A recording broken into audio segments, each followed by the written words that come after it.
All our stories are created for entertainment purposes only. I'm not sure if this is the appropriate place to share my story, so please let me know if it's not. This narrative revolves around my parents, with my dad at 65 and my mom just celebrating her 61st birthday. They've been married for 39 years and have 3 children, my sister, who is 38, myself at 36, and my brother, who is 33. Despite us all living in different places now, we've always maintained a close-knit family bond. However, earlier this year, our family's foundation and dynamics were shattered when we discovered that my mother had cheated on my father just 2 years into their marriage. To make matters worse, it was revealed that I am not biologically related to my father. Even though it's been over 7 months since I learned this, I still feel emotional just talking about it. In January, my wife and I, along with our children, aged 15, 13, and 10, thought it would be a fun project to create our family tree. My wife ordered DNA testing kits for all of us, including our parents. Everyone was thrilled about this idea, especially our kids and our parents. Looking back, my mom seemed to be the most enthusiastic, particularly eager to explore the data related to her extended family. Considering what eventually unfolded, it's baffling why she showed such enthusiasm, but I believe she didn't fully understand how these DNA tests operated at the time. Let me backtrack a bit. We received the testing kits in mid-January and collected our DNA samples the following weekend when our parents were visiting us on a Sunday. In any case, we received the results in late February, and my wife immediately noticed something was amiss. Although there was a clear genetic link to my mother, the report indicated no genetic connection between my father and me, or between my father and any of my children. We believed there must have been an error, so my wife contacted the company to report the issue. During the phone call, the representative conducted a quick check and verified that the results were indeed from the package we had submitted. Upon learning this, my wife put the call on speaker, and we explained our concerns, emphasizing that there had to be a mistake. We asked if the representative could double-check, and she agreed to discuss the matter with her supervisor and promised to call us back. Once we hung up, my wife jokingly remarked, "It seems like you might be the unexpected addition to our family." I laughed it off, but I couldn't help but wonder, what if it's true? My wife told me not to be ridiculous, but I sensed she too had some doubts by that point. Later in the afternoon, the representative called us back and reiterated that everything was accurate. She mentioned that she had contacted the lab personally, and the report was indeed correct. After ending the call with the representative, my wife and I sat there staring at each other in shock, our mouths hanging open. My emotions were in turmoil, and I began to speak irrationally. My wife helped calm me down, and we discussed our next steps. We decided not to take immediate action and agreed to contemplate the situation further, as only she and I were aware of the results at that point. Coincidentally, or perhaps ominously, during dinner that evening, my daughter inquired about the test results. I exchanged glances with my wife, and she informed our children that we had received the results, but there was an error, and they needed to be rechecked. Later that same night, while talking to my parents over the phone, my mother posed the same question to me, and I responded with the same explanation we had given our children. The following days were challenging as I couldn't stop thinking about it. I grappled with whether to confront my mother and hear her side of the story, or to approach my father first and discuss how he wanted to address the situation. I even contemplated keeping it to myself, knowing that once I revealed the truth, our lives would be forever changed. While that seemed like an appealing option, it wasn't feasible because my family members were anticipating the results, and I couldn't bear to keep that secret. I kept delaying the conversation, and with each passing day, my anxiety grew. Eventually, my wife persuaded me to approach my dad first and then decide how to proceed. She believed it was the right thing to do, and I concurred. So, on a Saturday, we drove to their house. I was incredibly nervous, and my anxiety reached such a point that I had to pull over after a few minutes of driving, allowing my wife to take the wheel for the remainder of the journey. Upon arriving at their home, my nerves continued to affect me, but oddly enough, when I saw my dad, I became remarkably calm. After some initial chit-chat involving the 4 of us, my wife took my mom to the farmer's market and then to lunch, leaving my dad and me to continue our conversation. As soon as the ladies departed, and it was just my dad and me, I couldn't delay it any longer, so I told him right away. I said, "Dad, We received the test results from the genealogy company. He responded, "That's great. Do you have them with you?" I replied in the negative and went on to explain that there was an issue with the results that I needed to discuss with him. He looked at me with a blank expression. I proceeded to explain that the results indicated there was no genetic connection between him and me. He wore a puzzled expression and asked, "What do you mean?" I clarified that the results suggested that we weren't biologically related. He let out a small chuckle and questioned if there must be some mistake. I replied, mentioning that we initially thought the same, but the results were verified by the laboratory. He inquired if the tests had ever been inaccurate, and I informed him that the company assured us they were nearly 100% accurate. The expression on his face at that moment is etched in my memory. I could sense that he was becoming emotional, and he stood up, breaking the tension. I walked over and embraced him. Tears welled up in his eyes, and witnessing that, I couldn't hold back my own tears, something I hadn't done in 25 years. After regaining my composure, I asked if he understood the implications, and he nodded. Once more, he hugged me tightly and reassured me that I was his son, regardless of the genetics, urging me to stop crying before he started. I had anticipated this would be his reaction, but hearing him say it was an immense relief. He's always been my hero. He inquired if Mom was aware, and I told him no. I wanted to speak with him first and discuss how he wanted to handle it. He expressed his gratitude for my approach and mentioned how much it meant to him. Subsequently, we delved into the discussion of how and when we should approach Mom upon her return.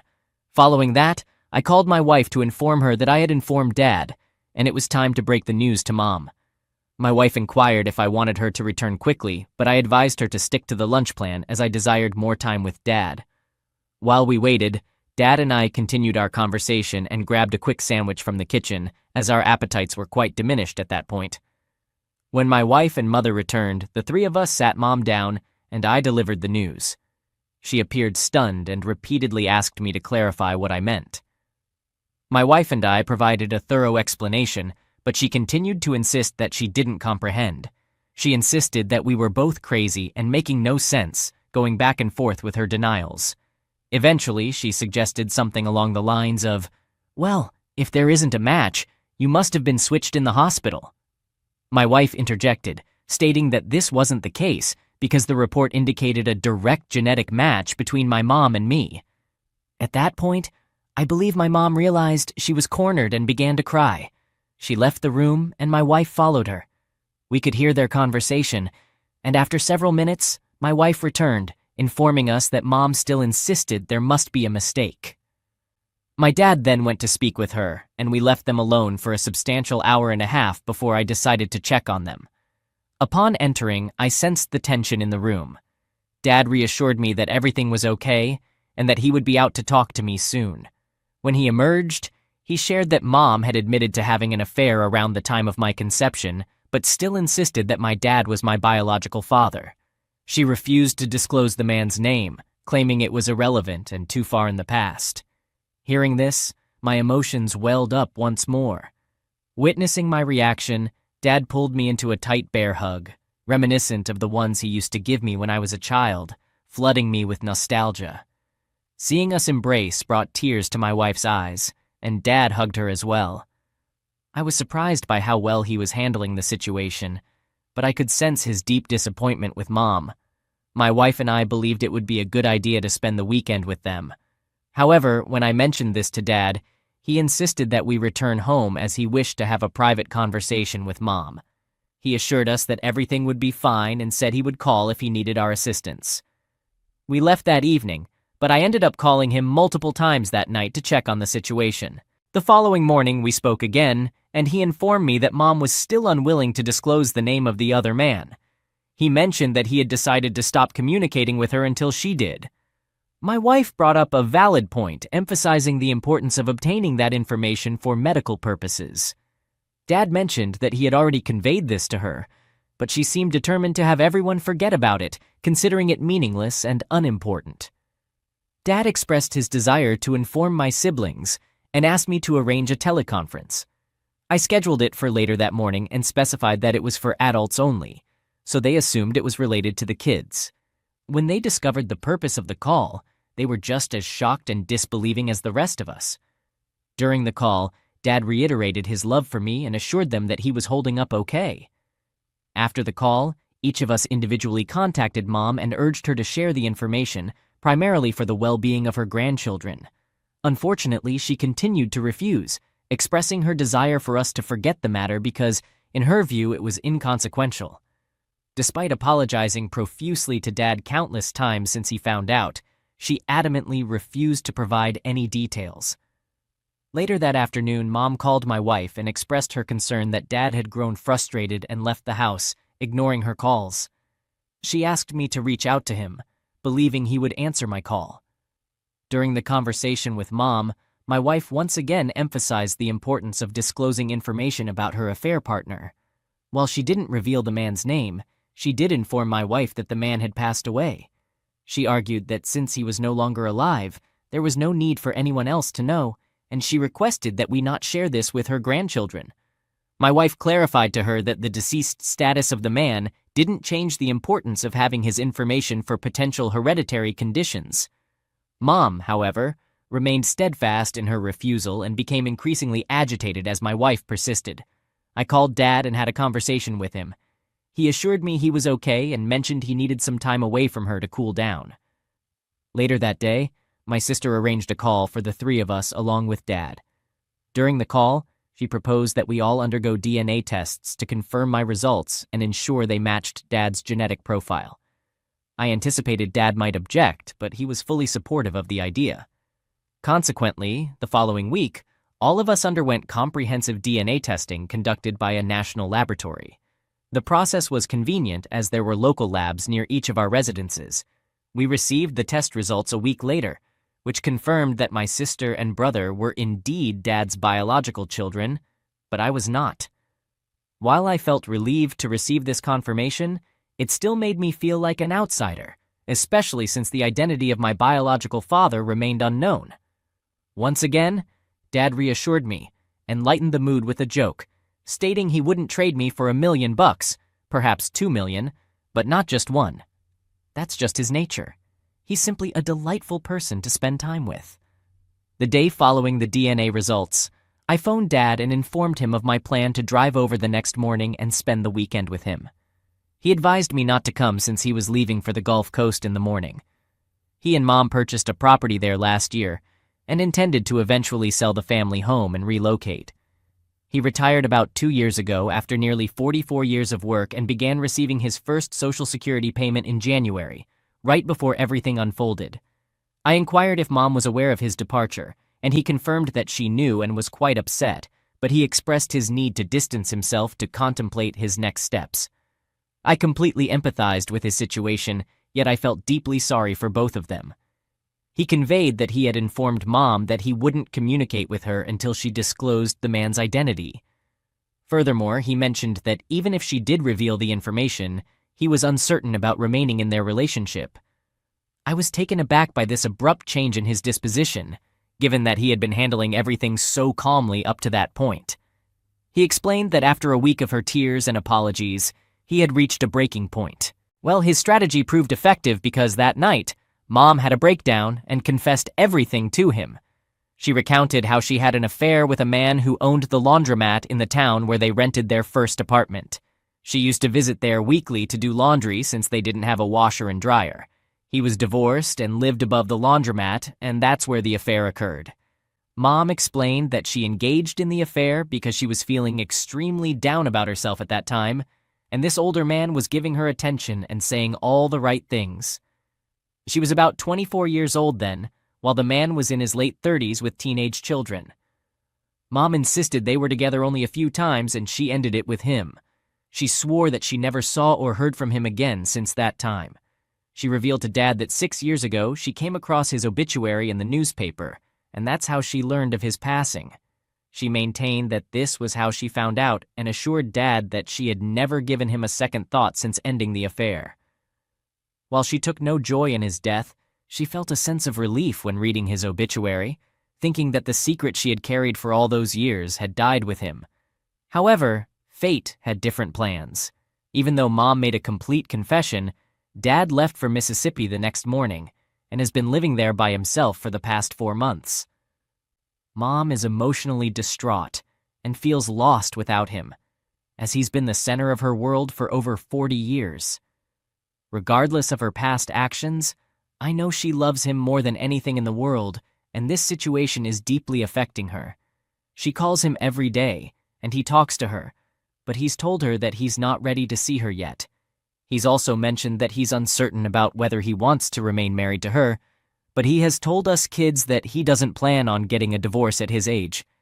He simply needs time and doesn't want to be around her for now, and he may never want to again. While I fully support his decision, I have mixed feelings about it. I believe Dad will manage on his own, but I'm concerned about Mom's long-term well-being. She's essentially alone in our hometown and rarely leaves the house. She appears visibly distressed and has lost a significant amount of weight. She has expressed her willingness to do anything to make amends with Dad, but he remains uninterested in reconciling at this time. Personally, I'm in a better place now, but it feels like there's a cloud hanging over me. One of the most challenging things I had to do was share this news with my kids. They were deeply upset, especially my eldest son, who had always taken pride in being his pap's first grandchild. To reassure them that everything was okay, I took my family to visit Dad for a week-long vacation, and we had a wonderful time. Since then, the kids have been doing well, understanding that he loves them just as much as before. I also recently reconnected with my half-siblings. My half-sister lives in Illinois, and my half-brother is in Indiana. They're both in their late 50s, with grown children and grandchildren. When I told them about the affair, they weren't surprised, as they had never had a strong relationship with their father. They were raised by their stepfather from a young age, and consider him their true father. In fact, they didn't even attend their biological father's funeral. However, they did provide me with valuable information about a potential health risk in my biological father's family: heart disease. My paternal brother had a heart attack at age 48, my biological father died of a heart attack at 68, and his father also had a heart attack at 42. As I conclude, you might wonder why I decided to share this story. I did it to clear my mind and as a cautionary tale for people with children who might be contemplating infidelity in their marriages. My advice is simple: don't do it. The damage you cause will reach far beyond you and your lover, impacting your families for the rest of their lives. Hey, I'm Jennifer, and I'm 40 years old. My husband, Michael, who's 43, is splitting with me because I did something really terrible. Here's what happened. I was at an office party with my coworkers, and we were all celebrating our success in hitting our targets this year, actually going above and beyond. We were having a blast, not a care in the world. I had told my husband that I might be coming home late, and if I had too much to drink, my work buddy Stacy, who's 35, would give me a ride home. Somewhere along the way, I started flirting with every good-looking colleague or company affiliate.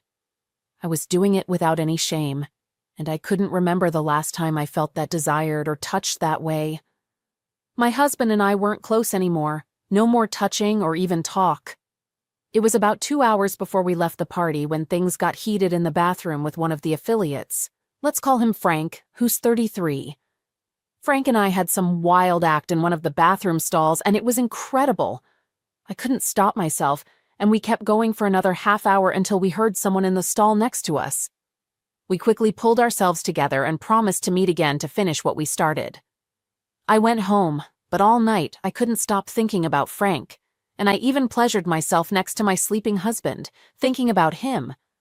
I felt guilty, but having Frank's number made it even more exciting. We texted constantly for the next 3 days and decided to meet up the following weekend after the party. This time, we'd be at the hotel suite he rented for a 2-week stay in town. I was more excited than nervous because I was finally getting some attention again, all in the same week.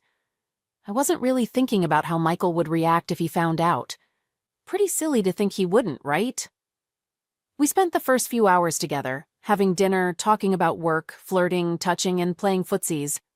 It was getting steamy and I couldn't resist it, and before I knew it, we were both without clothes. It was different, and we did it more than once, and it felt amazing. The next day, I woke up in a panic because I hadn't told my husband I'd be spending the night out. I found 3 texts and 10 missed calls from him. I quickly got dressed and headed home at 7 a.m.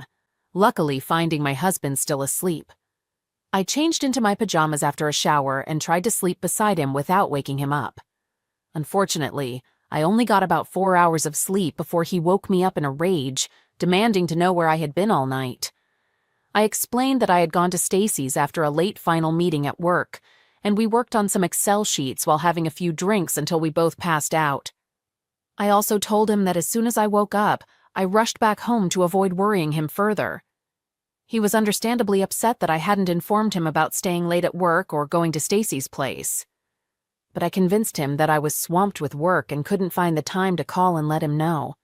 Surprisingly, he bought that explanation, but I had a feeling he wasn't entirely convinced because not long after that, I got caught red-handed.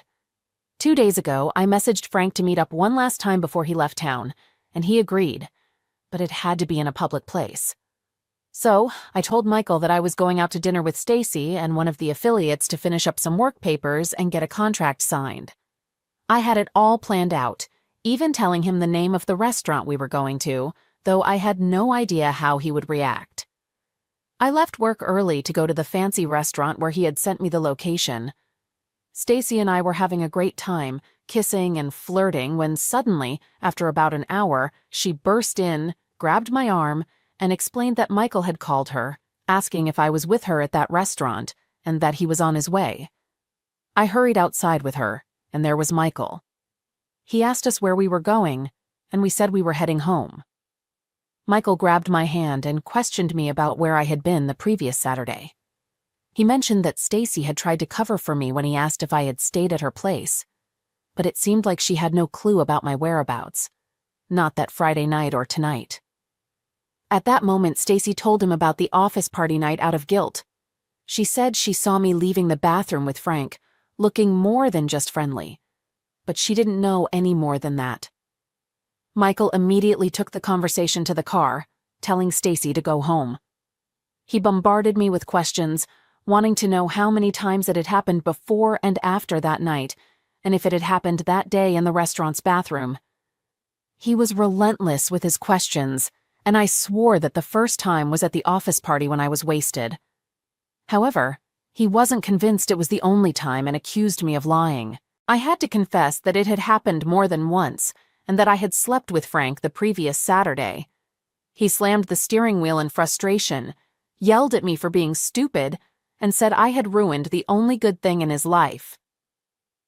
After that, we drove in complete silence. When we got home, he locked himself in our son's old room and talked to his friend Albert all night. After I got into bed, he came to our room and told me he wanted a divorce. He said he'd keep the house because he believed I didn't deserve to live in the home where we built our family for the past 19 years. He also said not to tell our son since he's dealing with college exams, and he'd let him know when the time was right. I didn't know what to do. Michael wasn't talking to me, and the last time we spoke, he told me to either get a mortgage for an apartment through work or rent one using my savings. He wanted me out within the week. I'm completely lost. I texted Frank explaining everything, and I needed someone to help me find a solution. Frank offered to rent a hotel room nearby for a week until I found a place.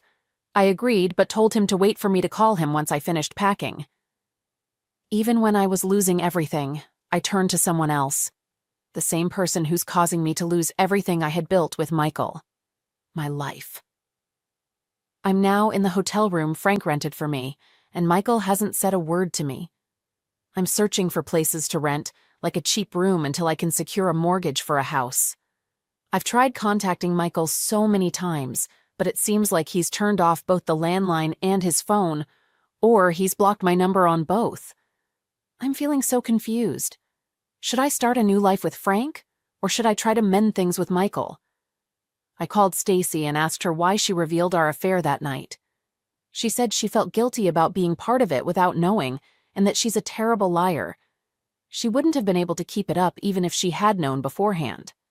I tried going back to our place, but it looked like no one was home, and the blinds were strangely closed early. I just don't know what to do. I'm still texting Frank. He's been there for me during this tough time. Currently, I'm renting a van in a somewhat upscale trailer park, a place I wouldn't have found if Frank hadn't rented that hotel room. It's not what I expected. Not as bad as I thought, but not super nice either. Adapting to this new life has been a struggle. It's been a month since I moved out, and Michael hasn't reached out. However, my lawyer contacted me, saying that Michael has filed for divorce, and the papers have just arrived at her office. I think this is the end for me and Michael. Our 19 years of hard work and sacrifice seem to be over. I've lost my family, and I'm anxious about how our son will react. I'm sure he'll call me when his dad tells him, but I don't know what Michael will say. Will he accuse me of cheating? I'm terrified that my son will hate me. I hope Michael does right by me and keeps our son out of this mess. The only thing that keeps me going in this life right now is the thought of seeing my son again. I couldn't bear it if he looked at me with disdain. I just couldn't handle it. We've been married for 16 years. In the first 8 years, I had 2 different affairs. Now I realize I was wrong, and my husband didn't do anything to deserve that. After my last mistake 5 years ago, we decided to end things, but it turns out we couldn't stay away from each other. We spent a year trying to make our relationship work, and then we had our daughter. At that point, he wanted me to stay home and take care of her. I wasn't really okay with it, so I kept working. Then our son was born, and he asked again. So I decided to do it, thinking I'd go back to work after a year. But that didn't happen, and now I'm at home with both of them. I love my kids, but I also want to get back to work. However, I feel like I can't ask for it because of my past mistakes. I'm a completely different person now. I've been through a lot, and so have my kids, and I would never cheat again. I've learned my lesson. Please be brutally honest with me because I've been struggling with this for years. I need some objective advice. Nobody around me knows what I've done, so I have no one to talk to about it.